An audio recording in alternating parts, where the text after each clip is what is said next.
రాజ్యాంగ పరిరక్షణ పాదయాత్రలో భాగంగా ఈరోజు ముఖ్య అతిథిగా విచ్చేసినటువంటి మాజీ మంత్రివర్యులు మన ప్రియతమ నాయకులు అన్న జీవన్ రెడ్డి అన్న గారికి నా యొక్క నమస్కారాలు తెలియజేసుకుంటూ, అదేవిధంగా వేదిక మీద ఉన్నటువంటి మండల కాంగ్రెస్ అధ్యక్షులు, పట్టణ కాంగ్రెస్ అధ్యక్షులు, బ్లాక్ కాంగ్రెస్ అధ్యక్షులు,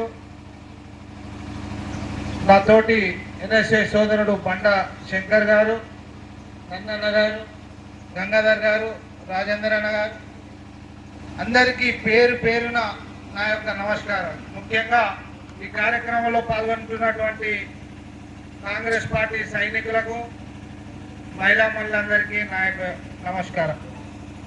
నిజంగా కూడా జీవన్ అన్న ఎంత గొప్ప నాయకుడు అంటే, వారికి పదవులు అవసరం లేదు, వారి పేరు మీదనే పనులు జరుగుతాయి. వారు ఉమ్మడి రాష్ట్రంలో ఆర్ఎంపీ మంత్రిగా ఉంటే కరీంనగర్ నుంచి హైదరాబాద్ ఓనికి అతి దారుణమైన రోడ్ ఉంటే వారు ఈ రోజు ఉన్న 4 లైన్ల రోడ్డు జీవనన్న గారు వేసిన ఎంత పెద్ద రోడ్డు మేము చూస్తాం. అదేవిధంగా కరీంనగర్ నుంచి జగిత్యాల కూడా సింగిల్ రోడ్ ఉండే, డబుల్ రోడ్ వేయించిన నాయకులు జీవనన్న గారు. జగిత్యాలనే కాదు, ఆనాడు ఉమ్మడి జిల్లాని అభివృద్ధి వైపు సింగిల్ లైన్గా నడిపించి అభివృద్ధి పదంలో తీసుకొచ్చిన జీవనన్న గారు నిజంగా కూడా ఈ రోజు గిట్ట మనకు గెలిచి ఉంటే ఎంత పెద్ద పదవిలో ఉంటుందో మనం ఊహించకపోతుంటాము. నిజంగా మనం అందరము చాలా దురదృష్టవంతులం. లేకపోతే వారే ఉన్నత పదవిలో ఉంటే మనకు అభివృద్ధి, మనమున్నట్టు జీవనన్న ఒక మంత్రిగా కాదు, ఇంకా చాలా పెద్ద పోస్టులో ఉంటుండే. అది మన నిజంగా కూడా బ్యాడ్ లక్. అయినా కూడా జీవనన్న ఇప్పటికీ యువకునిలాగా మన అందరితో కలిసిమెలిసిగా ఒక జననాయకునిగా మన ప్రియత నాయకుడు ఉండు చాలా గొప్ప విషయం. మాకు ఇలాంటి నాయకుడు కరీంనగర్లో లేడని చాలా రోజులు బాధపడ్డ రోజులు ఉన్నారు. ఎందుకంటే ఎమ్మెల్సీగా ఒక్కడు పోరాటం చేసిండు అన్న. ఎమ్మెల్సీగా 6 ఏళ్ళు ప్రతిపక్ష నాయకునిగా ఉండి, అపోజిషన్ లీడర్గా ఉండి, ఇవాళ ప్రభుత్వం రానికి వారి బాధ్యత ఎంతుందంటే ఆ ప్రభుత్వాన్ని ఎండగొట్టి తప్పులని కౌన్సిల్లా నిలదీసిన మహానాయకుడు మన జీవనన్న. నిజంగా కూడా వారికి నేను హృదయపూర్వకంగా ధన్యవాదాలు. వారి నాయకత్వంలో ఇక్కడ పనిచేయడానికి వచ్చినందుకు, వారు నాకు అవకాశం కల్పించినందుకు ధన్యవాదాలు. అయ్యా, ఇవాళ మనము జై బాపు, జై భీమ్, జై సంవిధాన్ కార్యక్రమాన్ని తీసుకుంటున్నాం. ఈ కార్యక్రమం యొక్క ముఖ్య ఉద్దేశం జై బాపు అంటే మహాత్మా గాంధీ గారు ఆనాడు స్వాతంత్ర పోరాటంలో మన కాంగ్రెస్ పార్టీ బెల్గాం పట్టణంలో జాతీయ అధ్యక్షుడిగా నియమింపబడి నేటికి 100 సంవత్సరాలు అవుతున్న సందర్భంలో మహాత్మా గాంధీ గారు మన కాంగ్రెస్ పార్టీ జాతీయ కాంగ్రెస్ అధ్యక్షులై నేటికి ఈరోజు జగిత్యాల అర్బన్ మండలానికి సంబంధించి మన తల్లూరు గ్రామంలో ఏదైతే ఈ జై బాపు, జై భీమ్, జై సంవిధాన్ కార్యక్రమం ఏర్పాటు చేసుకోవడం జరిగిందో, దీని నిర్వాహకులు స్థానికంగా ఏదైతుందో మాజీ మండల పరిషత్ సభ్యులు, ప్రస్తుత జగిత్యాల సహకార సంఘ ఉపాధ్యక్షులు, కాంగ్రెస్ నాయకులైనటువంటి శీలం సురేందర్ గారు, వారి తోడుగా నిలిచినటువంటి మా పెద్ద ఆయన మాజీ సర్పంచ్ అని శీలం మల్లేష్ అన్న, మరి ఇతర యువమిత్రులు, మా దళిత సోదరులు, మా మహిళలు, ఆడబిడ్డలు, వివిధ గ్రామాల నుండి వచ్చినటువంటి ఒక సోదర కాంగ్రెస్ కార్యకర్తలు, యువకులు, జన కాంగ్రెస్ మిత్రులు, ముఖ్యంగా ఇదైతుందో మన జగిత్యాల జిల్లాకు సమన్వయకర్తగా కాంగ్రెస్ పార్టీ బలోపేతం కొరకు ఏదైతుందో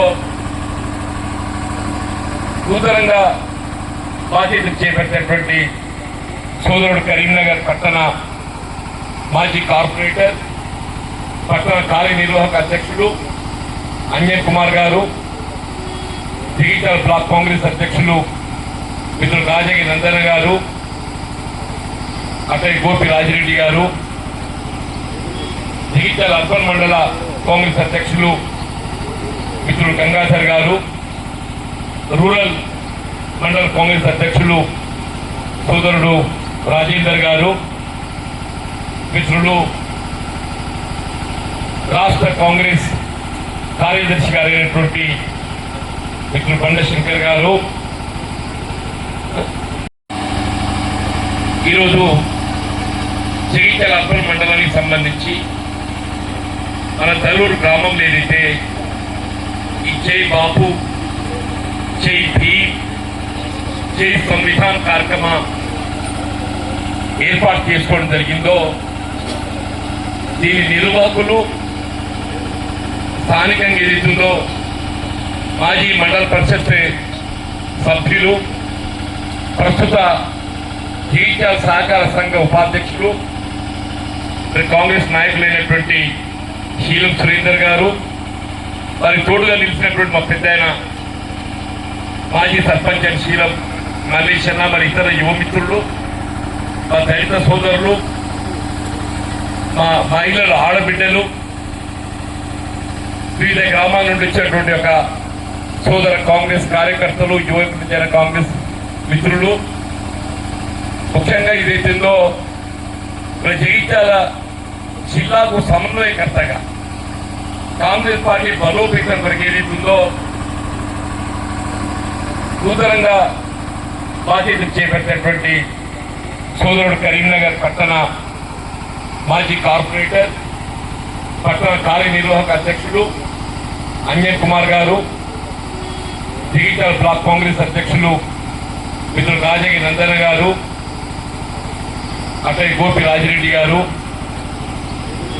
జగిత్యాల అర్బన్ మండల కాంగ్రెస్ అధ్యక్షులు మిత్రులు గంగాధర్ గారు, రూరల్ మండల కాంగ్రెస్ అధ్యక్షులు సోదరుడు రాజేందర్ గారు, మిత్రులు రాష్ట్ర కాంగ్రెస్ కార్యదర్శి గారైనటువంటి మిత్రులు బండ శంకర్ గారు, ఎస్పీ అనేది ఏదైతుందో భారతదేశంలో ఈనాడు కాదు ఆనాడు కలుపుకున్నాం. కశ్మీర్ ఏదైతుందో ఇవాళ విదేశాంగ విధానమే కానీ లేక రక్షణ శాఖే కానీ ఏదైనా ఒక దేశానికి ప్రధాన విదేశాంగ విధానం, అట్లాగే దేశ రక్షణ లేక కశ్మీర్లో విదేశాంగ విధానం కానీ రక్షణ కానీ అంటే డిఫెన్స్ భారతదేశం అదుపులో ఉండే విధంగా, మన పాలన ఉండే విధంగా మనం నిర్ణయం తీసుకుంటాం. సార్ దృష్టం ఏంటంటే ఆనాటికి వెళ్ళి ఈనాటి వరకు ఏది ఇస్తుందో తయారీ దేశమైన పాకిస్తాన్ మనపై ఎప్పటికప్పుడు ఏ విధంగా మరి మనం ఇబ్బంది పెట్టాలని ప్రయత్నం చేయటం, మరి ఆనాడు ఇందిరాగాంధీ గారు ప్రధానమంత్రి ఉండగా ఒక దుర్గామాతగా తల్లి, ఒక దుర్గామాతగా చెప్పంటున్నారు. వీళ్ళు పాకిస్తాన్ పై యుద్ధం ప్రకటించి ప్రత్యక్షంగా పాకిస్తాన్ ముక్కలు చేసే విధంగా తల్లి ముక్కలు చేసే విధంగా మన దేశం వైపు కన్నెత్తి చూడకుంటే ఏదైతుందో బంగ్లాదేశ్ ఏర్పాటు చేయడం, దాంతో కొంత పాకిస్తాన్ మెడల్ వంచడం జరిగింది. ఇవాళ వరకు పాకిస్తాన్ మెడల్ వంచింది ఎవరు అని చెప్పారంటే కాంగ్రెస్ పార్టీ ఇందిరా గాంధీ గారని చెప్పక తప్పదని చెప్పారు. ఆనాటికి ఈనాటి వరకు కూడా మరో కన్నెత్తి చూసేటువంటి ధైర్యం లేదు. కానీ ఎప్పుడు ఒక దొంగ చెప్పాలి, మొన్నటి కుల్గాం కానీ వాళ్ళది పహల్గాం కానీ ఇవన్నీ కూడా దొంగ దెబ్బలని చెప్పండి. ఇటువంటి దొంగ దెబ్బలు వాళ్ళు తీసినప్పుడు ఎవరు భారతదేశం ఐక్యంగా నిలబడి రాజకీయాలకు అతీతంగా వీళ్ళు పాకిస్తాన్ మళ్ళీ మన కన్నీటి చూడకుండా మరి చర్యలు తీసుకోవడానికి వీళ్ళ కేంద్ర ప్రభుత్వానికి అండగా నిలుస్తుందని చెప్పి అధ్యక్షులు మహేష్ గారు, శేఖర్ రెడ్డి గారు, అటువంటి దుర్గన్న గారు, కోట జగన్ గారు, దామోదర్ రెడ్డి గారు, అందరికీ హృదయపూర్వకంగా నమస్కారం చెప్తూ వాస్తవంగా ధరూర్ ఈ నరసింగాపూర్ గ్రామాలతో ఉన్నటువంటి ఒక నాకు అనుబంధం చాలా మందికి తెలియదు. అందరు ఏమనుకుంటారంటే సార్ ఎమ్మెల్యే అయినాకనే మనకు సోపతి అయిందని చెప్పి అనుకుంటారు. నేను ఎమ్మెల్యే కాదు తల్లి, నా రాజకీయ జీవితం ఆరంభమైందే ధరూర్ నరసింగపూర్కి వెళ్ళండి. మీకు ఎవరు తెలియదు, అప్పుడు ఒక మల్లేశాన్ని తెలిసి ఉండాలి, ఇంకెక్కడ పెద్ద అవసరం ఉంటే నాకు తెలియదు, అన్నీ తెలిసి ఉండాలి. అప్పుడు ఏదైతుందో ధరూరు నరసింగపూర్ రెండు కూడా మల్యార్ పంచాయత్ సమితిలో అంతర్భాగంగా ఉండేనప్ప. ఈ రెండు గ్రామాలు మన ఊరికి వెళ్ళి శ్రీనివాసరావు గారు సర్పంచ్ ఉంటున్నారు, నరసింగాపూర్కి వెళ్ళి ప్రకాశ్రావు గారు సర్పంచ్ ఉంటున్నారమ్మ. నాకు అప్పుడు రాజకీయాలకు అతీతంగా ఏదైతుందో ఈ రెండు గ్రామాలు రాజాలతో పాటు ఇవన్నీ కూడా చెప్పాడు. నేను నాకు అండగా నిలిచి వల్ల నేను ఈ స్థాయికి ఎదగడానికి తోడ్పడినటువంటి గ్రామాలు మన ధరుడు నరసింగపూర్ గ్రామాలు అని చెప్పారు తప్పదని. అందుకే నాకు ఏదైతుందో ఈ గ్రామాల పట్ల ఆపేక్ష, ఈదు చేయాలనే తపన, నాకు వచ్చే అవకాశాన్ని వినియోగించుకునే ప్రయత్నం చేయడం జరిగింది. అసలు మరి జై బాపు జై భీమ్ సంబంధించి మిత్రుడు అంజయ్ కుమార్ గారు చాలా చక్కగా వివరించింది. జై బాపు అంటే వాస్తవం ఈ దేశ స్వాతంత్రం కొరకు మరి పోరాటం చేసి యావత్ భారత జాతిని ఐక్యంగా నిలిపి ఒక అహింసాయుత పద్ధతి ద్వారా హింసకు తావు లేకుండా ఈ భారతదేశానికి స్వాతంత్రం సిద్ధింపజేసింది పూజ్య బాపూజీ మహాత్మా గాంధీ గారు అని చెప్పి చెప్పక తప్పదు. అందుకే ఏదైతుందో జాతి పిత అంటే మహాత్మా గాంధీ గారిని మనం తలుచుకోవడం దొరుకుతుందని చెప్పండి. వివాదాలలో కశ్మీర్ ఉంది. ఇవాళ కశ్మీర్ ఏ పాకిస్తాన్ ఉగ్రవాద ముష్కరులు ఏదైతుందో పహల్గాంలో మరి మన పర్యాటకులపై దాడి జరిపి హింసాయుతమైనటువంటి దుర్ఘటన చేయడం జరిగిందో నిజం కూడా ఇది దురదృష్టకరం అని చెప్పంటున్నా.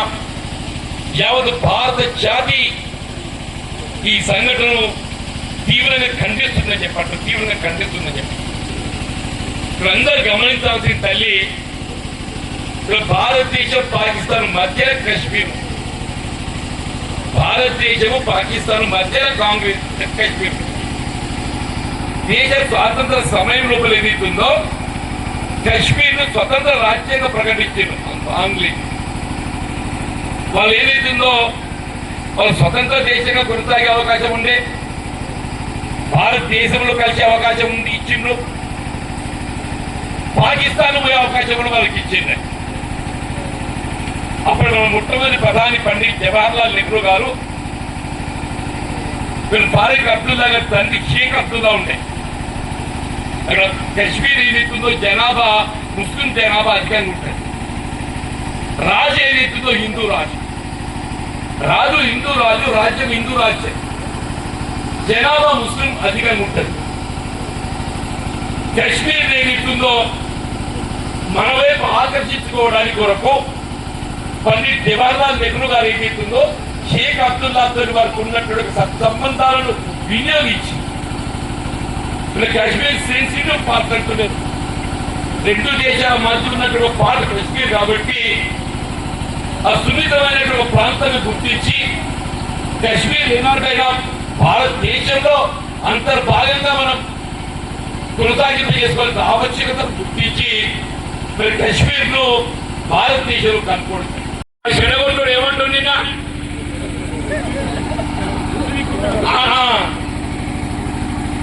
ఇప్పుడు మన ఇంగ్లాండ్ ఏదైతుందో 200 యూనిట్లకు ఉచిత విద్యుత్ ఇస్తున్నారు. నిజమాబద్దామా?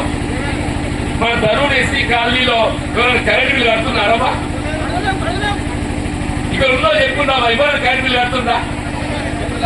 ఇది మంచిగా చేయడం తల్లి. కరెంట్ బిల్లు కట్టడం చేస్తుంది, కరెంట్ బిల్లు కట్టడం చేస్తుంది. నువ్వు ఏమని ఏం చెప్తే దాన్ని దేవ చెప్తాడబా. 500 రూపాయల గ్యాస్ సిలిండర్ ఎక్కువ వాళ్ళకి ఏది అవుతుందో ప్రభుత్వం భరించేది అమలు చేసేది తప్పారబా. రైతుల రుణమాఫీ వాస్తవం ఏదైతుందో బీఆర్ఎస్ పార్టీ చేతులు ఎత్తేసి నాకు చేతగాలండి. బీఆర్ఎస్ పార్టీ రుణమాఫీ మన చేత కాదు అని చేతులు ఎత్తేసి మరి ఎన్నికల ప్రణాళిక పేర్కొనలేదు, బీజేపీ ఎన్నికల ప్రణాళిక పేర్కొనలేదు. కానీ కాంగ్రెస్ పార్టీ ధైర్యం చేసి రాహుల్ గాంధీ గారు ఏదైతుందో నేను 2 లక్షల రూపాయల వరకు రైతాంగానికి రుణమాఫీ చేస్తానని చెప్పని ప్రారంభించాను. చేసిన పాలన మందికి అమలైంది. ఇంకా చాలా ఉన్నారు. 500కి అయింది. ఆ రోజుకి ఏ విధంగా చేయాలి ప్రయత్నం చేయాలి. కానీ 6 మందికి అయితే ఏమైంది? సమయసరేనా? దయచేసి ఏదైతుందో ఈ కార్యక్రమాలను గురించి చేయడం బాధ మనమింది. ఏదైనా నేను చెప్పంటున్నా, ఇలా తరువులే కానీ నరసింగపురే కానీ మన బీఆర్ ప్రభుత్వ హయాంలో ఎక్కడ లేనట్టు నరసింగపూర్ గుట్ట అంతా అమ్ముకున్నారు. ఆయన నిజామాబాద్ మొత్తం మట్టి ఎడా వర్షకాలం మట్టి ఉన్నది. మీ మట్టి అవసరం ఉంటే వర్షకాలంకి వెళ్ళి మట్టి తీసుకో అనుమతి తప్పు పట్టదు.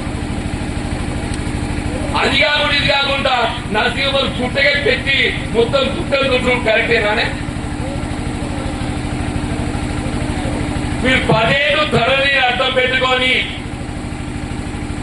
నర్సింగాపూర్ కష్టాలు తెలిసిన కరీంనగర్ ఏదైతుందో మొత్తం కాంగ్రెస్ పార్టీ ఖాళీ అయితే కూడా ఒంటరిగా పోరాటం చేసి నిలబడ్డాడు అనిల్ కుమార్ యాదవ్. పేద కార్పొరేట్ పోటీ చేయబడి దొరకలేదు. ఈయన కార్పొరేట్ గారు కమలారు పిలిచిచ్చిండు. అరే అంజల్ పిసోడ ఎందుకుంటున్నావు అక్కడ? నేను టీఆర్ఎస్ ఇస్తారా నువ్వు? వీడు గెలిచేది కాదా నీకంటే నాకు టికెట్ అంతా నాకు వెళ్ళిపోద్దు. కాంగ్రెస్ పార్టీ నాకు కన్నా తల్లి లాంటిది. నేను పుట్టింది కాంగ్రెస్ పార్టీలా, నా చివరికి చివరిదాకా నేను కాంగ్రెస్ పార్టీలో ఉంటా అని చెప్పని కాంగ్రెస్ పార్టీ నుంచి పోరాటం చేసి అంజనా అటువంటి వల్ల మనకు మరి పరిశీలన కూడా రావడం అదృష్టం అని చెప్పంటున్నాను. నేను తప్పకుండా ఈ ప్రాంత జగిత్యాలలో మరింత బలోపేతం కావడానికి ఈ తోడ్పాటు ఉండాలని చెప్పని కోరుతూ సెలవు తీసుకుంటున్నాం. జై హింద్. నర్సింగాపూర్ హక్కుగా భావించేటువంటి యొక్క ఏదైతే గుర్తున్నదో అన్యాయకాంతమైతే కాంగ్రెస్ పార్టీ బాధ్యత గల కార్యకర్తగా దాన్ని రద్దు చేయించి ప్రభుత్వ పరం చేయడం తప్పనే? మరి మీ బీఆర్ఎస్ సోయి లేదా? మీ బీఆర్ఎస్ సోయి ఉన్నది. మరి ఇంకా మాట్లాడతారు మళ్ళీ మీకు చేసి ఏదైనా కానీ చెప్పంటూ నేను మరి జై బాబు, జై భీమ్, జై సమయం ఇంత మంచి కార్యక్రమాన్ని చేపట్టే అవకాశం లభించడం రాజకీయంగా మనకు ఉండేటువంటి అంశాలు ఇక్కడ కార్యకర్తలు ఎదుర్కొంటున్నటువంటి ఇబ్బందులు మొత్తం చెప్పంటున్నాను. ఇలా 10 ఏళ్ళు మేము ఏదైతుందో టీఆర్ఎస్ తో ఇబ్బందులు కాదు, పోరాటం 10 ఏళ్ళు పోరాటం చేసినామే. ఆ 10 ఏళ్ళ పోరాట పరిచయం రాష్ట్రంలో కాంగ్రెస్ ప్రభుత్వం ఏర్పడితే దాని హక్కు ఎవడుకుంటుందే? పోరాటం కార్యకర్తలకు ఉంటుందా? నిన్న 10 ఏళ్ళు రాజ్యం అనుభవించి మళ్ళీ ఇంకే తక్కువ చెప్పని మళ్ళీ ముసుకేసుకొని కట్టుకుంటుందే? దయచేసి ఆలోచించండి చెప్పంటూ నేను. అందుకే కాంగ్రెస్ పార్టీ ఒకటి చెప్పి మంచి 2017 వరకు ఎవరైతే కాంగ్రెస్ పార్టీ పట్టుకుంటున్నారో వాళ్ళు మాత్రమే కాంగ్రెస్ పార్టీ మీద హక్కు ఉంటుందని చెప్పండి.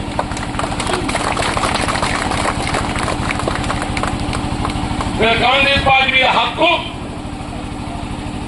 మొదటి నుండి పార్టీ పట్టుకొని ఉన్నోళ్ళకు మనకుంటది. ప్రత్యక్షంలో కాదు, వాడు ప్రత్యక్షంటే ఉండాలి. ఫోటో పూల్ కోసం వచ్చి కూడా ఏదైతుందో వాడికంటే ఉండాలి. హర్యానాలో ప్రత్యక్షంలో ఏదైతుందో మొత్తం ఇల్లే కథ పెడతా ఇంట్లో ఊపుకుంటారా? ఊపుకుంటాడా? దయచేసి ఏదైతుందో మరి ఇంకా ఎక్కువగా సమయం తీసుకోకుండా